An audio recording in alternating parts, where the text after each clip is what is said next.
Morning, Sam. Hi, Amanda. How are you? I am fantastic. How are you?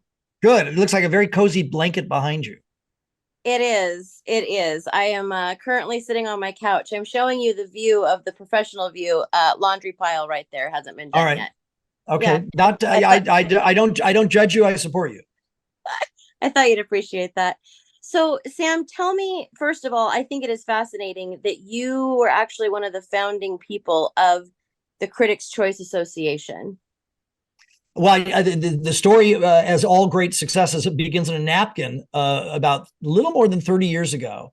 And a guy whose name you could Google, Rod Lurie, was a movie critic for LA Magazine and a radio show here in LA on KBC Radio. He's gone on to be a pretty accomplished director and writer, but he was a movie critic then. And he said, we should do an award show. People would come. And I was among those sitting there. I said, they'll never come. Why would they come? And he said by touting the fact that it's from critics, they'll come. And so we did a luncheon at a small hotel in Beverly Hills. And 2 years later, we were in a big hotel in Beverly Hills. We weren't on television. And then maybe year 4 or 5, Robin Williams had a big riff with Jack Nicholson, and they were both on stage, and it was hilarious.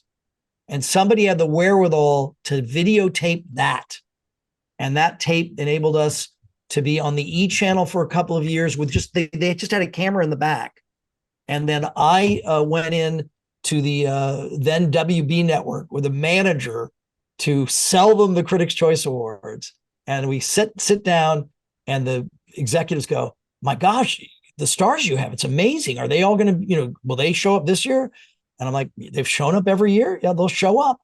And then the manager was like, well, I suppose we're done here. And we leave the meeting. And I turn to the manager. I'm like, I had an hour's worth of things to say. Why are we leaving? And he said in a very gruff way, everybody overtalks everything. And they called us in the car on the way home, and they bought the show. And we've been on the air with the WB and now CW ever since. That is incredible. What is your favorite part about this show? My favorite part, somewhat selfishly, but I think it's fun for folks watching it, is the live red carpet show. So we do a live 2-hour red carpet show, an hour coast to coast. It'll be on the CW station in Seattle in advance of the ceremony that Chelsea Handler is hosting. And I love that because, Hollywood is high school, and this is people marching into the prom, and they're generally in a good mood. They're nervous. They're excited, particularly after the strike and everything Hollywood's been through. They're happy to see one another. I have played Cupid very successfully. I fixed up Tiffany Haddish with Common on a red carpet, and that took off. So I just kind of like being the ringmaster and talking to all these people. And, I've got 2 eyes, most like anybody else. And, is Margot Robbie that breathtaking in person? She is. Stuff like that. It's fun. Yeah, she's ridiculous. And I enjoyed in the movie when they pointed out how ridiculous it was that she was cast for this certain part. And I was just like, that's really funny. I like that they were self-aware in that. So who are your predictions this year for like best picture and best actor, best actress? I think those are Sure. always top ones that Top we're watching. categories. Well, the best picture, this is hard. So you're going to have to help me too. Barbie has our most nominations, 18. So Barbie wins for best song, obviously. A few things like that. It's Barbie, American Fiction, Color Purple, Holdovers, Killers of the Flower Moon, Maestro, Oppenheimer, Past Lives, Poor Things, Saltburn. These are all really good titles. And one thing that I think award shows can do is bring light. Everybody knows about Barbie. Everybody knows about Oppenheimer. But how many people really know about American Fiction? So I would love to see a movie like American Fiction kind of sneak in there. It's so good. It's so funny. The Holdovers has a big heart. So to that acting category, Bradley Cooper for Maestro, Leonardo DiCaprio, Coleman Domingo, who is so inspiring, is amazing in Rustin, is just an amazing guy.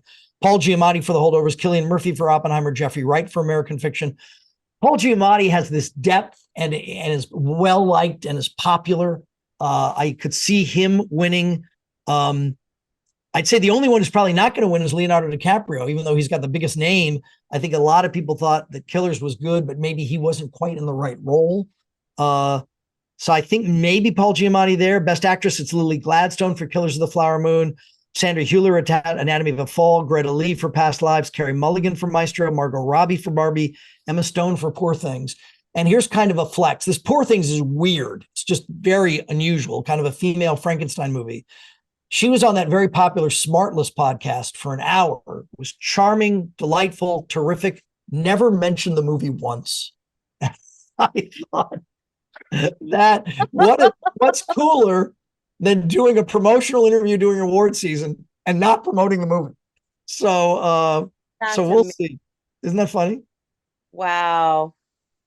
You know, what's interesting is I used to watch movies religiously. I used to, go to the movies, all that kind of stuff. And when COVID hit, I never go to the movies anymore. Not because I'm like scared to go there. I just have found other things that, I like to come home and not like have clothes on that are public after a certain point in time. You know what I mean? Good to know. Like, well, number one, you've got laundry to do. So there's that. I do have clothes, yes. But I tell you what, here I'll have you do this. If you want, you see it twice. Watch Maestro on Netflix. I really want to watch that. And then go to a movie theater and watch it. And there's no comparison. It's meant to be seen in the movie. Yes. And so I think there are certain movies that merit seeing in the movies. A film like The Holdovers, which is a smaller movie you can enjoy on television. You don't have to go out. But what the circumstance, Amanda, that you describe is not dissimilar to many people. And the other reason why is I would bet 5-10 years ago, you didn't have that fancy flat screen that you have now. And the fact that these flat screen TVs are relatively affordable for most people is another reason why there's less movie going. Boy, but there's a lot of good TV shows here. You pick for us. Comedy series, Abbott Elementary, Barry, The Bear, Marvelous Mrs. Maisel, Poker Face, Reservation Dogs, Shrinking, What We Do in the Shadows. Shrinking. Shrinking's really good, isn't it? So good. Harrison Ford gets our Lifetime Achievement Award. So he'll be at the Critics' Choice on Sunday night. I think he gets it because I think Shrinking enables us to appreciate him in a new way. Oh, and the younger woman in that show is one of our nominees. She used to be on The Daily Show. And she is so, of course, I don't have her name on my handy list, but she's so good in it. I really like it. Phenomenal. Yeah. Wow. Well, I thank you for having the vision 30 years ago or so to even put this together. I just think it is fantastic. I just love seeing people's like visions come to fruition in such a huge way, especially. This has really turned out in a huge way. So everybody join us Sunday night. It's your favorite CW station there in Seattle. And some stations are running it live, some on a little bit of a delay, but check your local listing.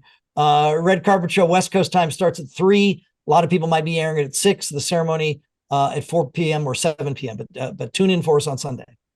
Are we going to see you on the red carpet, sir? I'm hosting the red carpet, so you're gonna see me. It's a Giorgio Armani that might be a size or two snug, but it's cold, so I'll need the warmth. That is fantastic. I'll be waving at you from all right. Very good. I'll look forward to it. Thank you so much, Sam. You have a fantastic day. Pleasure, Amanda. Thank you. Bye.